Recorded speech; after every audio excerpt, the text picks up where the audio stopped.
আনিলা গীতাক ব্ৰহ্মদেৱে তুতি বাণী দুৰ্ধা কিলা ভাগ্যে ৰমণে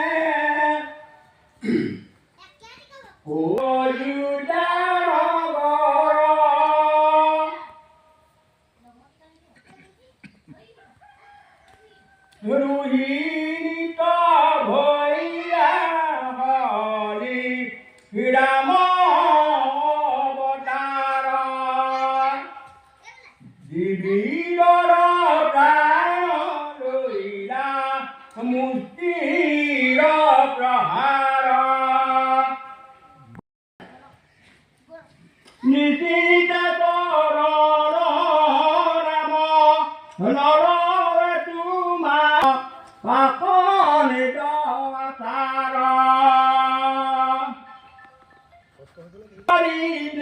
চকু ৰিতা বুঢ়ামাৰ সবা কুমধিবা বৌদ্ধ গণযত আছে শৰীৰহে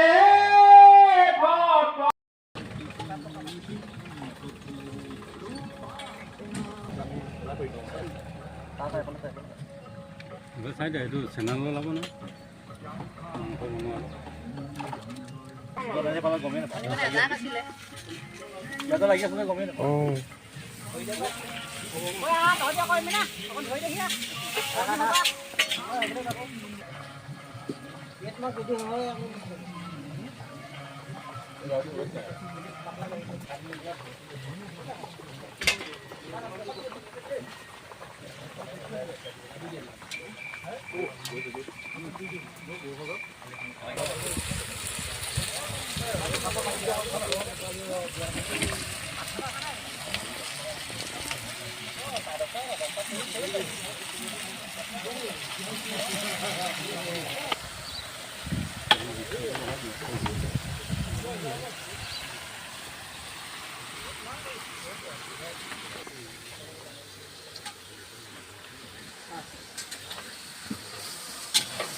আমাৰ পশ্চিম যোৰহাট মেলেঙীয়াল আহোম গাঁৱত আমাৰ মেডাম নিফি ভাগ অনুষ্ঠান আজি 16 বছৰত ভৰি দিছে।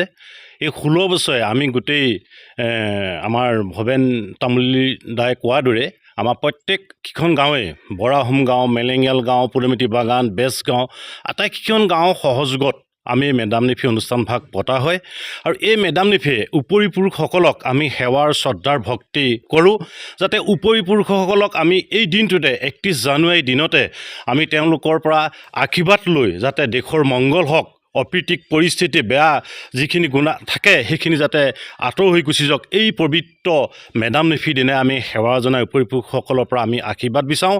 আৰু এই আমাৰ বিশ্বাস এই আশীৰ্বাদে যাতে আমাক জাতিটোক এটা শক্তিশালী ৰূপত লৈ যায়, সেইকাৰণে আমি এই পবিত্ৰ মেডাম নিফিৰ দিনা এই ভাগ অনুষ্ঠান কৰা হয়। আৰু এইদৰে আমি 16 বছৰে এনেকৈ আমি নিয়ম নীতিয়ে দেওঘৰত পূজা পাতল কৰি এইদৰে আমি কৰি গৈ আছোঁ। আৰু এইটো শক্তি দিয়ক আমাক, আৰু ভৱিষ্যতেও যাতে এনেকৈ আমি আগবাঢ়ি যাবৰ কাৰণে এই উপৰি পুৰুষসকলৰ যি আমাৰ অসমৰ যি ভেটি, আজি বুৰঞ্জীয়ে ক'ব যি বৰ ভেটি বনাই থৈ গ'ল অসমৰ জনগাঁথনিটোক যিটো ষ্ট্ৰং কৰিলে, সেইখিনি তেওঁলোকক আমি সদায় সোঁৱৰোঁ, সদায় সেৱা, সদায় শ্ৰদ্ধাৰ ভক্তি কৰোঁ। আৰু ইয়াৰ মাজত আমাৰ গাঁৱৰ মাজত বিশেষকৈ কংগ্ৰেছ দা, আমাৰ বেন দা প্ৰমুখ্যকৈ সকলোৱে নাম ক'ব পৰা নাই, তথাপি তেওঁলোককো আমি সোঁৱৰোঁ। এই মেডাম নিফিত জড়িত হৈ আছিল তেওঁলোকো আমাৰ লগত। আজি তেওঁলোক আমাৰ ওচৰত আজি নাই, তেওঁলোকৰ স্বৰ্গগামী হ'ল। তেওঁলোকো আমি এই আপোনালোকৰ এই চেনেলযোগে তেওঁলোকক আমি সোঁৱৰিছোঁ। আৰু লগতে আমি 12টা বজাৰ পিছৰ পৰা এটা আমাৰ প্ৰীতি ভোজো তৈয়াৰ কৰিছোঁ। আৰু লগতে সেইখিনি প্ৰীতি ভোজকো খাবৰ কাৰণে এই আপোনালোকৰ চেনেলযোগে সকলো সহযোগিতা জনাই ইয়াকে কৈ মোৰ দুআষাৰ ক'লোঁ। ধন্যবাদ। জয় অসম। আজি গত বছৰবিলাকৰ দৰে মেডাম মেফিৰ আয়োজন কৰা হৈছে মেলেঙীয়ালৰ এই স্থানতে। ইয়াতে মণ্ডপ কৰি পেলাই আমি প্ৰতি বছৰে ইয়াতে অনুষ্ঠিত কৰি আহিছোঁ। মেলেঙীয়াল গাঁও, স্থানীয় বৰহম গাঁও আৰু পুৰণিমাটি বাগান, বেজগাঁও সমূহ ৰাইজে ইয়াত আনুষ্ঠানিকভাৱে 16টা বছৰ পাৰ কৰিছে।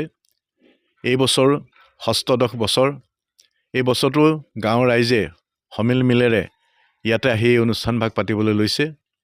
মেডাম মেফি হ'ল আত্মাসকল স্বৰ্গত বাস কৰে বুলি বিশ্বাস আছে। মৃত আত্মাৰ সদ্গতিৰ কাৰণে আৰু মৃত আত্মাৰ পৰা আশীৰ্বাদ বিচৰাৰ উদ্দেশ্যে ইয়াত চাকি বন্তি জ্বলোৱা হয়, ভাগৱত পাঠ কৰা হয়, পূজা হয়, বিভিন্ন ধৰণৰ কাৰ্যসূচী হাতত লোৱা হৈছে। আৰু এইহে আজি অনুষ্ঠানভাগ শুভ আৰম্ভণিতে ইয়াত বন্তি প্ৰজ্বলন হৈছে আৰু ভাগৱত পাঠ হৈছে আৰু বিভিন্ন ধৰণৰ কাৰ্যসূচী হাতত আছে। আৰু সামূহিকভাৱে সকলো ৰাইজে মিলা প্ৰীতিয়ে এসাঁজ দুপৰীয়া আহাৰ খোৱাৰ ব্যৱস্থা কৰা হৈছে।